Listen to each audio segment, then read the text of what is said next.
Hello दोस्तों, welcome to my YouTube channel G2C science. हम morning में कुछ क्वेश्चंस के बारे में डिस्कशन किए थे।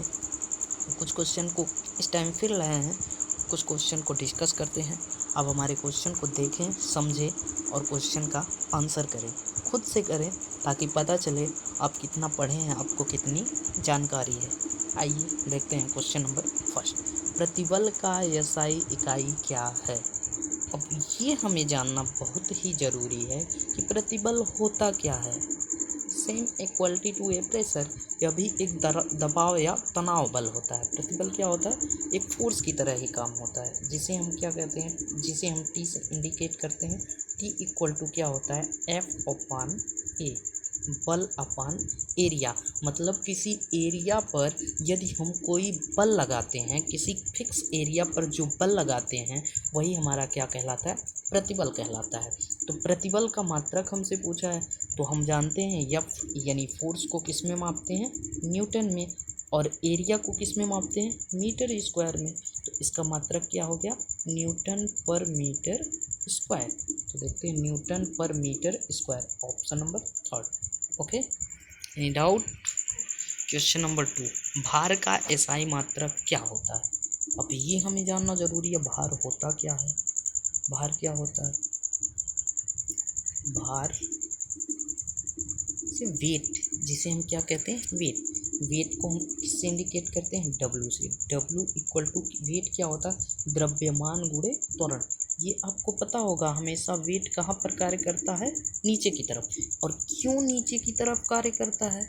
क्योंकि ग्रेविटेशनल फोर्स हमारा क्या होता है? नीचे की ही तरफ काम करता है। तो कोई भी मास या द्रव्यमान होगा तो उसका वेट हमेशा नीचे की तरफ कार्य करता है। तो इसका मात्रक क्या होगा?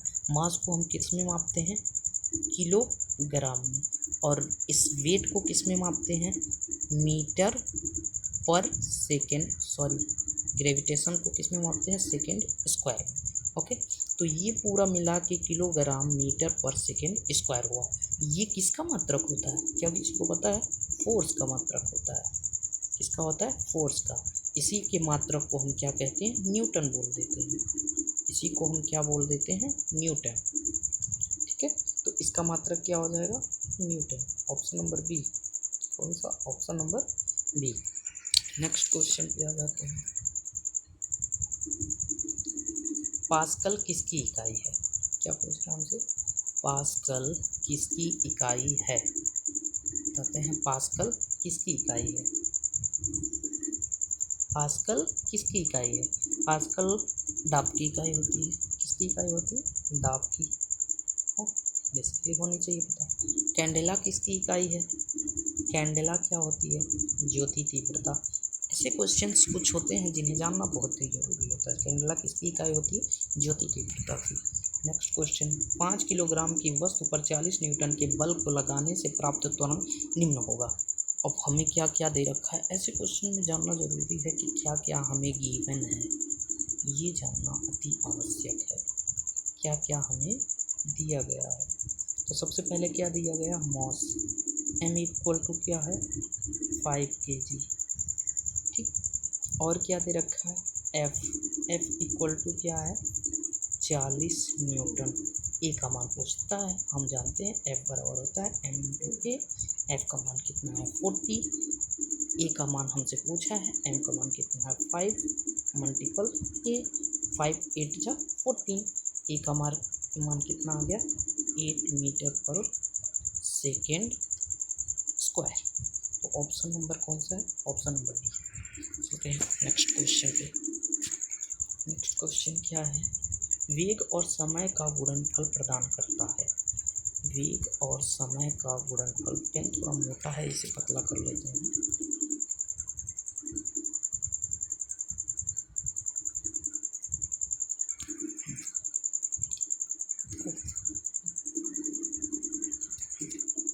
वेग और समय का गुणनफल क्या बताता है हमें?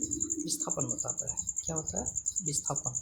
वेग परिवर्तन बटे समय अंतराल। विस्थापन का फार्मूला क्या होता है? विस्थापन बराबर क्या होता है? विस्थापन बराबर क्या होता है? वेग बटा समय होता है। वेग बटा समय। तो ये किसको बताता है? वेग और समय विस्थापन को बताता है। Option number A. Next question, गति के दूसरे समीकरण और समय के बीच का संबंध क्या होता है, ये बताएं आप। गति के दूसरे समीकरण और समय के बीच क्या रिलेशन होता है। गति का दूसरा समीकरण क्या होता है, ये जाने पहले।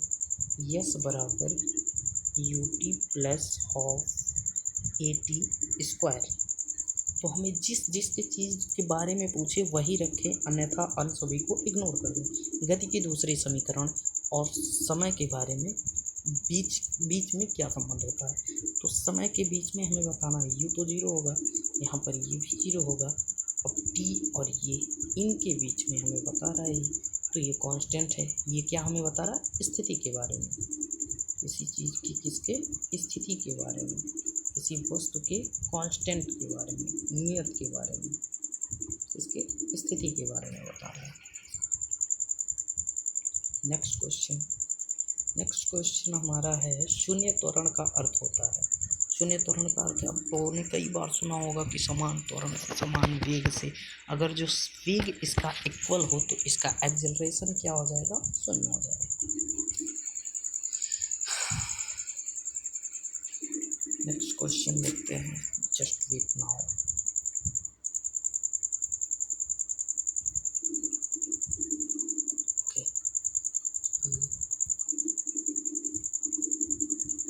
दो चार और कर लेते हैं, कुछ न्यूमेरिकल्स को बाद में हम करेंगे।